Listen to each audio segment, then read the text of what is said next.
আসসালামু আলাইকুম রহমতুল্লাহ। সম্মানিত গ্রাহক, মালয়েশিয়া এয়ারলাইন্সের একটা টিকিট আছে। যদি আপনি 30 তারিখে যান, 30শে জানুয়ারি Dhaka to Kuala Lumpur to Dhaka, এবং আপনি যদি জুনের 25 তারিখে আসেন, ঢাকা টু কুয়ালালামপুর জুনের 25 তারিখ, এই সময়টার মধ্যে যদি আপনি আসেন, এটা তো অনেক লম্বা সময়, প্রায় 6 মাসের মতো, 5 মাস আর কি, 5 মাসের ছুটি। তো এটা আপনার টিকিটের দাম পড়বে হচ্ছে 1790 রিঙ্গিত ইউএস বাংলা, এবং হচ্ছে মালয়েশিয়া এয়ারলাইন্স সেম রেট।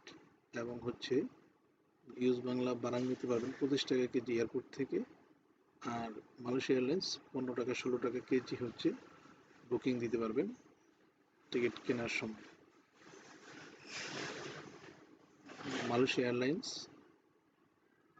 এবং ইউএস বাংলা 1790, 5 মাসের ছুটি। আর এটা টিকিট যদি আপনি অনলাইন থেকে নিতে চান, অনলাইন থেকে নিতে পারবেন, আর না হলে আমাদের অফিসে আসতে হবে, বান্দাতুল হোসাইন অন শ্রী স্যাটান।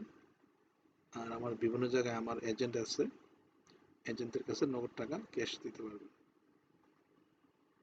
আসসালামু আলাইকুম রহমতুল্লাহ।